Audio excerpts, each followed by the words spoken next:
ஆமாம் எப்போ அப்படின்னாரு. நீங்கள் சொல்லுங்கள் சார், நாளைக்கு.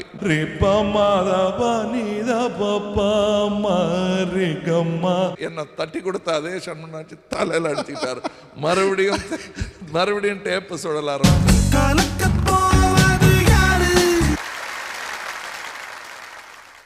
இந்த ப்ரோக்ராமோட ஹீரோ யாருன்னு, ப்ரோக்ராம் பேரு கலக்க போவது யாரு.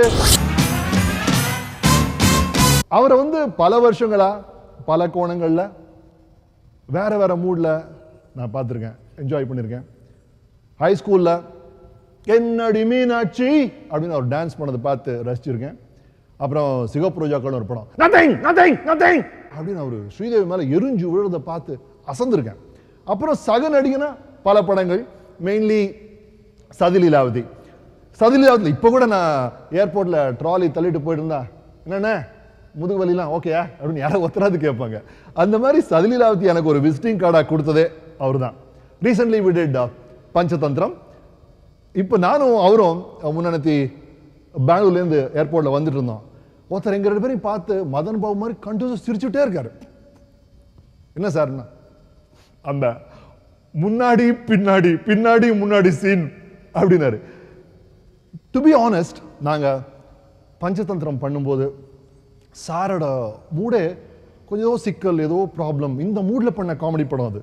அதையும் அந்த அளவுக்கு அவ்வளோ அழகாக பண்ணிட்டார் அவர். இப்போ நான் சொல்கிறேன், இப்போ அவர் பஞ்சதந்திரம் பண்ணாருன்னா அது ஒரு பெரிய ஹிட் ஆகிடும். ஏன்னா இப்போ அவர் ரொம்ப சந்தோஷமாக இருக்காரு, கலகலப்பாக இருக்காரு, எப்போ பாரு ஜோக் அடிச்சுட்டு இருக்காரு. ஒரு 6 months அவர் கொடுக்குற அந்த வேகம், அந்த புத்துணர்ச்சி பார்க்கும்போது நாம இவ்வளோ நாளாக பார்த்த கமல்ஹாசனே வேற. இப்போ நம்ம பார்க்க போற கமல்ஹாசன் ஒரு விஸ்வரூபம் எடுத்து தமிழ் சினிமாவை திருப்பி பெருசா கலக்க போறாரு அப்படின்னு எனக்கு தோணுது. So the title of the program is perfect. கலக்க போவது யாரு.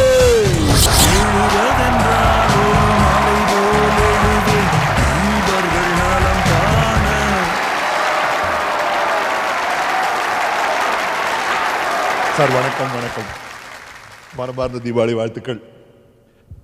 ஒன்று எனக்கா? ஆமாம் சார், இவ்வளோ நேரமாக கலக்க போகிறது யாரு கலக்க போகிறது யாருன்னு சொல்லிட்டே இருந்தோம். இவர் தான். Please welcome ladies and gentleman, Padmashri Shri Kamal Haasan. வணக்கம் sir, we are honoured to have you here. அப்புறம் அந்த பத்மஸ்ரீ டைட்டில் முன்னாடி சொல்லக்கூடாதுன்னு எங்களுக்கெல்லாம் ஒரு லெட்டர் அனுப்பிச்சிருக்காங்க. ஏன் சார்? லெட்டர் அனுப்பிச்சிருக்காங்க கவர்மெண்ட்லேருந்து. அது நாங்கள் கொடுத்தோம், சும்மா பேருக்கு முன்னாடி போட்டுட்ருக்காங்க. சார் சொன்னோம். இல்லை அவங்க எங்களுக்கு சொன்னதை சொல்கிறேன். அப்பா இனிஷியல் வேணா போட்டுங்க, இதெல்லாம் முன்னாடி போட்டுக்காதீங்கன்னு சொல்லிட்டாங்க. Oh how sir. Anyway we have other list. Doctor இருக்கு, எங்களுக்கு உலக நாயகன் இருக்கு, அதெல்லாம் பிடிக்க முடியாது யாருமே. Anyway sir, nice to have you here. Anyway ஒவ்வொரு வாட்டியும் இந்த மாதிரி ஒரு ஃபெஸ்டிவல் இருக்கும்போது உங்கள் இன்டர்வியூ எல்லா சேனல்லையும் வந்துகிட்டே இருக்கும். இந்த வாட்டி என்ன ஃபோக்கஸ்னா உங்கள் சங்கீத உலகம், you and your music world. நீங்கள் பாடின பாடல்கள், உங்களோட பாடினவங்க, உங்கள் சூப்பர் ஹிட்ஸ், இது எல்லாத்தையும் ஒரு 1.5-2 hours கொண்டு வரலான்னு பார்க்குறோம். What's your opinion about this show? என்னோட ஒப்பீனியன்? ஆமாம், இல்லை, எல்லாரும் நல்லதே சொல்லிட்டு இருக்கும்போது கமல்ஹாசனுடைய வீக் பாயிண்ட்டையும் கொஞ்சம் சொல்லி அதை ரொம்ப கேவலப்படுத்தாமல் பண்ணலான்னு நினச்சிருக்கீங்கன்னு நினைக்கிறேன். என்னுடைய வீக் பாயிண்ட்ல ஒன்றா நான் நினைக்கிறது என்னுடைய strong point, your sense of humour. Anyway sir, we are honoured. Please. முதலே சொன்னாப்ல இந்த ப்ரோக்ராமோட மெயின் ஃபோக்கஸ் ஒரு பாடகரா திரு கமல்ஹாசன். உங்கள் இன்டர்வியூலாம் படிச்சிருக்கோம். உங்கள் குருநாதர் டாக்டர் எம் பாலமுரளி கிருஷ்ணன். இந்த ப்ரோக்ராமுக்கு பிகினிங் அவர் உங்களை பற்றி என்ன நினைக்கிறாரு அப்படின்னு கேட்டு வந்திருக்கோம், ரெக்கார்ட் பண்ணி வந்திருக்கோம். பார்க்குறீங்களா? கமல் என்ன குருஸ்தானத்தில் வச்சு இருக்கிறதுனால நான் கமல் பற்றி பேசும்போது ஏகவச்சன பிரயோகத்தில் தான் பேச முடியும், இல்லாட்டா நல்லதில்லைம்பா. இந்த காலத்தில் பிளேபேக்கே கிடையாது. அந்தந்த ஆர்டிஸ்ட் அவாதே பாடிதான் ஆகணும். இப்போ தான் அந்த பிளேபேக் வந்திருக்கு. பாட்டுக்கு மட்டும் இல்லை, பேச்சுக்கும் பிளேபேக்கு தான். பாடுறவா யார் ஆக்ட் பண்ணுறாலும் அவர் பேசுறது கிடையாது, யார் ஆக்ட் பண்ணுறாலும் அவர் பாடுறதும் கிடையாது. அந்த மாதிரி நிலைமையில் இப்போ ஒரு ஆர்டிஸ்ட், ஒரு ஆக்டர் அவனே பாடி வரதுங்கிறது ரொம்ப பெரிய விஷயம். அது ரொம்ப நல்ல விஷயம். அது கமலுக்கு முடியும்னு எனக்கு நல்லா தெரியும். கமல் சார், அம்மா எப்படி இருக்கேன்? இருக்கேன் சார். இப்போ முன்ன மாதிரி இப்போவுமே பிஸி தானே? ஏதோ இருந்துருக்கேன் சார். ரொம்ப சந்தோஷம். எப்படி இருக்கு சங்கீதம்? அது அப்படியே தான். ப்ராக்டிஸ் பண்ணுறதுக்கு எப்போது டைம் கிடைக்கிறதா? பொய் சொல்ல மாட்டேன் நான். எனக்கு தெரியும், நான் ஒரு வாரம் சொல்லிக் கொடுத்தா நீ மறக்க மாட்டேன்னு தெரியும். ரொம்ப தேங்க்ஸ் சார். ஆனாலும் நான் சொல்லிக் கொடுக்குற பாடல்களில் ஏதாவது கொஞ்சம் பாடி காட்டி நான் கேட்டு ரொம்ப நாள் ஆச்சு. சரி. பாதனி பாமாரி கமரீசா, பாதனி பாமாரி கமரீசா, பத பசனி பதனி பாமரி கமா ரிகாரி பமரி காரி பமர பமரிக ரி பமர வனித பமரி கமா ஸ்ரீ ரகுராம ಸಮರ ಭೀಮ ಶಶಿ ಮೌಲಿ ವಿನುತ ಸೀತಾರಮಣ ಮುಖೇಂದು ಲಲಿತ ಘಾಸ ಪರಿಹಸಿತ ಚಕೋ ರವಿಲಸಿದ ಸರತಿ ಜಾತ ನಯನ. கேட்டது சார். இந்த beautiful relationship doctor Bharathimuni Krishna, doctor Kamal Haasan எங்க ஆரம்பிச்சது? அது ரொம்ப எனக்கு குருமார்கள் கிடைக்கிறது எல்லாமே அதிர்ஷ்டம்னு சொல்லுவாங்க. இது எனக்கு ரொம்ப சுக்கிரதசன்லாம் சொல்லுவாங்கல்ல, ஜோசியத்தில் நம்பிக்கை உள்ளவங்க. அந்த மாதிரி நான் ஒரு ஆக்சிடெண்ட் ஆச்சு எனக்கு. சரி. விழுந்து கால் ஃப்ராக்சர் ஆகி போச்சு, திரும்பி வர வேண்டியதாக போச்சு. ஃப்ளைட்டில் வர்றதே கடினமாக இருந்தது. அப்போ காலை ஃப்ளைட்டில் தூக்கி வச்சுக்கிட்டு தலையணையெல்லாம் வச்சுட்டு வரும்போது சார் மன்னிக்கணும் சார், எந்திரிக்க முடியல, வணக்கம் அப்படின்னேன். என்ன பண்ண போகிறீங்க? ஐயோ எல்லோரும் உங்களை நம்பி காத்துக்கிட்டு இருப்பாங்களே என்னாரு. ஆமாம் சார், ஒரு மாதமாவது 2 மாதம் ஆகுன்றாங்க. அப்போ அந்த நேரம் பூரா என்ன பண்ணுவீங்க? ஒன்றும் பண்ண முடியாது சார், சும்மா இருக்கணும்னு. நீங்கள் நல்லா பாடுவீங்க இல்லை? நான் ஐயோ உங்களுக்கு எதற்கு அப்படிலாம் சொல்ல மாட்டேன். இல்லை அப்படி சொல்கிற மாதிரி நான் பண்ணுறேன் அப்படின்னாரு. எங்கிட்ட வாங்க பாட்டு கற்றுங்க. சும்மா தமாஷுக்கு சொல்கிறாராக்கும் அப்படின்னு நினச்சிட்டு நான் அதை பர்சியூ பண்ணவே இல்லை. சரி. என்ன பிளேனில் கேட்டேன், அதுக்கு என்ன பதில் சொல்ல வேண்டாமா அப்படின்னாரு. ஐயோ சார் நிஜமாக சொல்கிறீங்களான்னு. ஆமாம் எப்போ அப்படின்னாரு. நீங்கள் சொல்லுங்கள் சார்ண்ணே. நாளைக்குன்றார். நாளைக்கு அடுத்த நாள் வந்துட்டார். சரி. உட்காந்துட்டு எப்படி சார்ண்ணே, உட்காந்தான் கற்றுக்கணும், இப்போ கொஞ்சம் படுத்துன்னுக்கிங்க பரவாயில்லன்ட்டு படுக்கையில் இப்படி சாஞ்சிட்டு காலை தூக்கி வச்சுட்டு என் கிளாஸ் ஆரம்பிச்சது. அதுக்கு முன்னாடி எனக்கு மதுரை வெங்கடேசன் ஒருத்தர் கற்றுக் கொடுத்துட்டு இருந்தார். அவர் இல்லை இப்போ. அவர்கிட்ட கற்றுக்கிட்டதெல்லாம் நான் கொஞ்சம் பாடி காட்டினேன். சரி ஆரம்பத்துலேருந்து ஆரம்பிக்கலான்னாரு. ஆரம்பத்துலேருந்து ஆரம்பித்தேன். கால் சரியானதும் வீட்டுக்கு போய் நான் பழைய வழக்கத்தில் திருப்பி சோஃபாவில் உட்காந்துக்கிட்டேன். அங்கே போய் அப்படி வராது, கீழே உட்காந்துட்டார். எங்கே இருக்கணுமோ அங்கே இது பண்ணி சில நேரம் என்னை பாட வச்சுட்டு கீழே போயிட்டு வருவார். நிறுத்திட்டா என்ன நிறுத்திட்டீங்க, நான் இருந்தால் தான் பாடணுமாம்பார். அதில் ஒவ்வொரு பாட்டையும் 5-6 வாட்டி பாட்டு தொண்டை கிழிகிறவர்களும் சரி நீங்கள் போயிட்டு வாங்கன்னு சொல்லுவார். ரொம்ப அற்புதமான நாட்கள், அதெல்லாம் நான் மறக்கவே முடியாது. அது அவங்க இருக்கிற காலத்தில் நான் தொட்டு பார்த்துருக்கேன்னு சொல்கிறது இருக்கு இல்லையா, அவர் என் கை கொடுத்துருக்காரு. விச் மீன் நான் சிவாஜி கணேசன் மடியில் உட்காந்துருக்கேன், பாலமுரளி கிருஷ்ணா அவர்கள் காலுக்கு அடியில் உட்காந்துருக்கேன், இளையராஜா மாதிரி ஒரு ஆளோட பழகியிருக்கேன். என்னுடைய சகோதரர் அவர் பாலு நேற்று வந்தார் பாருங்க, அவர் மாதிரி ஆட்களோடெல்லாம் பழகியிருக்கேன். என்ன ஆச்சரியமான ஒரு லைஃப்னு நானே என்னை பார்த்து வியக்கிறது உண்டு. அப்போ அந்த பீரியட்ல நீங்கள் இந்த மேடலையே பாட்டெல்லாம் ஆரம்பிச்சிருப்பீங்க இல்லையா? நான் பாட வந்த கதையே ஒரு வீட்டில் எல்லாரும் பாடுவாங்க. என்ன சொல்ல போனால், நிஜத்தை சொல்ல போனால் எங்கள் வீட்லேயே நான் தான் கடைநிலை பாடகன். ஓகே.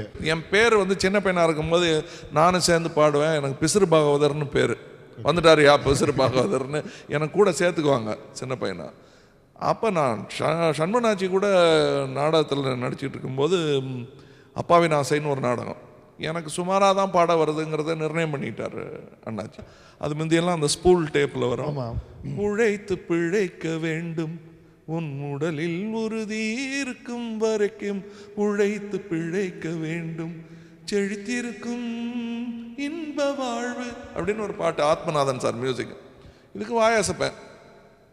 அண்ணாமலை மன்றத்தில் நாடகம் டேப் ஓடிட்டு இருக்கும், நீங்க வாயாசிப்பீங்க. அந்த டேப்பு அறுந்து போச்சு. ஓகே. இப்ப மாதிரி இல்லை, அது பெருசு. ஸ்பூல் பெருசு. அறுந்துச்சுன்னா ஒட்டுறது கிட்டுறதெல்லாம் கஷ்டம். இப்படி கையை உதறிட்டு பார்த்தாங்க. எங்கள் அம்மா சாக கிடக்கும்போது என்னை பாட சொல்வது போலையும், நான் பாடி முடிக்கும் போது அம்மா செத்துட்ட மாதிரியும் ஒரு அழுகிற சீன் வரும். இதில் வந்து இப்படி அவங்க டேப் அறந்தது முன்னாடியே டெஸ்ட் பண்ணியிருக்காங்க, அப்படி டைட் பண்ணியிருக்காங்க, அறந்து போச்சு. இப்படி திரும்பி பார்த்தேன், வரணும் அம்மா பாடுப்பா பாடுப்பா அப்படின்னதும் சண்முன்னாச்சி வந்து அதில் திருடனாக நடிப்பார். பெரிய மீசையை வச்சுட்டு எங்களுக்கு அவரை பார்த்தாலே நடுங்கும். அப்படின்னாரு. அப்படின்னா சரி அப்படின்ற மாதிரி ஒரு தலையை ஆட்டிட்டு ஆர்கெஸ்ட்ராவுக்கு வந்து அப்படின்னாரு. சின்ன பையன் மேலே கீச்சுன்னு இருக்கும், நாலுன்னதும் சரின்ட்டேன் அப்படின்னாரு. டக்குன்னு ஆரம்பிச்சிட்டு இவர் கை காட்டினாரு. ஆரம்பித்ததும் உழைத்து பிழைக்க வேணும்னு பாடி அதுலேருந்து 50 நாடகங்கள் நான் பாடினேன். ஓகே, 50-60 நாடகங்களுக்கு நான் பாடினேன். அப்புறம் மதுரையில் ஒரு நாடகம், இது வந்து அண்ணாமலை மன்றத்தில் அரங்கேற்றம் ஆச்சு. அதுக்கப்புறம் டேப்புக்கு தேவையே இல்லாமல் போச்சு, நீங்களே படம் டேப் இல்லாமல் அந்த கேருங்க. அதான் எழுச்சியும் வீழ்ச்சியும் தான் வாழ்க்கைங்கிறதுக்கு ஒரு உதாரணம் என்னன்னா, மதுரையில் ஒரு 1.5 வருஷம் கழிச்சு பையன் பெரிய பையன் ஆயிட்டான். ஓகே, மகரக்கட்டுன்னு ஒன்று வரும். ஆமாம் ஆமாம், திடீர்னு வரும். அது கட்டுன்னா கட்டு, அப்படி எடிட்டிங் கட்டு மாதிரி வரும் அந்த கட்டு. அந்த மாதிரி ஒரு கட்டு வந்தது. மதுரையில் நல்ல தமுக்க மைதானத்தில் நாடகம். செழித்திருக்கும் இன்ப வாழ்வுன்னு போனோம். செழித்திருக்கும் இன்ப வாழ்வுன்னது அவ்வளோதான். அதே சண்முன்னாச்சி என்னை தட்டி கொடுத்த அதே சண்முன்னாச்சி தலையில் அடிச்சுக்கிட்டார். மறுபடியும் டேப்பு சுழல ஆரம்பிச்சது. அப்போ தான் பாடணும், பாட்டு கற்றுக்கணுங்கிற பதட்டமும் பயமும் வந்துச்சு. சார் இப்போ களத்தூர் கண்ணம்மா ஆஸ் அ நடிகன், ராஜபாரா ஆஸ் அ ப்ரொடியூசர், ஏராம் ஆஸ் அ டைரக்டர், புள்ளியார் சுழி போடுறது ஆஸ் அ பாடகர், எனக்கு நான் வரைக்கும் ஞாயிறு ஒளிமலையில் கரெக்டா? ஆமாம், கரெக்டு. அது அந்த அசட்டு தைரியம்னு சொல்கிறதா இல்லை அவருக்கு அன்பு காரணமாகன்னு சொல்கிறதா தெரியல. முக்தா சீனிவாசன் சார் தான் அதுக்கு காரணம். ஏன்னா செட்டில் சும்மா உட்காந்துருக்கும்போது இந்த லைட்டிங் எல்லாம் பண்ணும்போது டேபிளில் தாளம் போட்டுக்கிட்டு நான் பாடிட்டு இருப்பேன். அதில் சினிமா பாட்டு பாடாமல் நான் கீர்த்தனை எல்லாம் பாடிக்கிட்டு இருப்பேன். அப்பா நல்லா பாடுறான் அவன், ஏன்னா வாயா அப்படின்னாங்க. தேவராஜ மாஸ்டர்கிட்ட கூப்பிட்டு போகிறேன்னாங்க. சார் அங்கெல்லாம் வரல அப்படின்னா தரன்னு இழுத்துட்டு போனாங்க. எனக்கு அங்கே போனதும் ஒரே நடுக்கம். என்ன ஸ்ருதி வரும் பாடுவியான்னு கேட்டுட்டு, ரொம்ப சிம்பிள். அவருக்கு வந்து ஒரு கை காட்டி தான் அவர் மியூசிக் டைரக்ஷன் பண்ணுவார். அந்த 1 2 கிட்ட அந்த பந்தாவே இருக்காது, ஈஸியாக அப்படிம்பாரு மியூசிக் தன்னால் வரும். அவரும் ராஜா சார் மாதிரி மக்கள் மத்தியில் போய் பழகினார். அவர் வந்தார், அவர் கிட்ட வந்து நின்றுக்கிட்டார். நான் பாடும்போது இப்படி கையை வச்சுக்கிட்டு எனக்கு ஒரே நடுக்கம். அதை கேட்டுட்டு அந்த பாட்டு ரெக்கார்ட் பண்ணிவிட்டு அனந்த சார்கிட்ட போட்டு காட்டினேன். ஒன்று நடுக்கம் அவ்வளோ இருந்திருந்துன்னா பாட மாட்டேன்னு சொல்லியிருக்கணும், பயமாக இருக்குது சார் எனக்கு மாட்டேன்னு சொல்லியிருக்கணும். இல்லை நடுங்கிட்டு பாடியிருக்கணும். இல்லை பாடி முடிஞ்சிட்டு என்ன ஆச்சோ என்னன்னு நடுங்கியிருக்கணும். நடுங்கிட்டே என்னடா பாடியிருக்க நீ, நல்லாவே இல்லை அதுன்னாரு. அது ரீரெக்கார்ட் பண்ண சொல்லுன்னாரு. சார் இதுவே பெரிய விஷயம், மறுபடியும் மைக்கை பார்க்க முடியுமான்னு தெரியல. அது என்னத்துக்கு அவ்வளோ பயந்தேன்னா, பயமாக இருக்குது சார் அப்படின்ட்டேன் நான். இன்றைக்கும் அந்த பாட்டில் ஞாயிறு ஒளி மழையில் கை அவரை காட்டும் போது பயந்து ஒதுங்குற மாதிரியே இருக்கும். அது கேட்டேன். கமலஹாசனுடைய சங்கீத திறமை மக்களுக்கு பெரிய உற்சாகத்தை கொடுத்தது. அவர் சங்கீதத்தை முறையாக கற்றுக்கிட்டவர், அது எனக்கு தெரியும். அதாவது டான்ஸ் எப்படி முறையாக கற்றுக்கிட்டாரோ அதே மாதிரி ஒரு சங்கீத வாத்தியார்கிட்ட முறையாக சங்கீதம் கற்றுக்கிட்டாரு. பன்னீர் புஷ்பங்களே ராகம் பாடு, உன்னை போலே எந்தன் உள்ளம் வாடுது, புது தாளம் தொட்டு புது ராகம் விட்டு, பாஞ்சாலி வாழ்ந்த பரிதாப வாழ்வை பாராட்ட யாரும் இல்லை நிஜ வாழ்க்கையிலே, பல பேரை சேரும் பரந்தாமன் தன்னை புகழ் பாட கேட்டதுண்டு இந்த பூமியிலே. நியாயங்களும் பொதுவானது புரியாமல் போனது, பன்னீர் புஷ்பங்களே ராகம் பாடு. பாடினேன். அதாவது ஒரு 40-50 நாளைக்கு மேலே கேரளாலேயே இருந்துட்டு டெய்லி மலையாளமே பேசிட்டு இங்கே திரும்பி வந்ததும் ராஜா வந்து ஒரு பாட்டு பாடுங்க அப்படின்னாரு. சரிப்பா பாடிடலாமேன்னு அவர் எப்போ ரெக்கார்டிங் இருந்தாலும் நாங்கள் போய் வேடிக்கை பார்த்துருப்பேன். சரி. ராஜாவோட ரசிகன் முறையில் இந்த பாட்டு உங்கள் படம் தான் நீங்கள் பாடியிருக்கான்றாரு.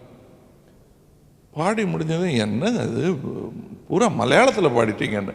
பன்னீர் புஷ்பங்களே ராகம் பாடுதான் சொல்லல, பாக்கி எல்லாம் சார் நிஜமா I thought I was imagining it. இல்ல கிட்டத்தட்ட அதான். ஏன்னா உங்க தமிழ் உச்சரிப்பதுக்கு all over the so confident. ஓஹோ கிட்டத்தட்ட மலையாளம் வந்துருச்சு. ஆமா, ஓகே.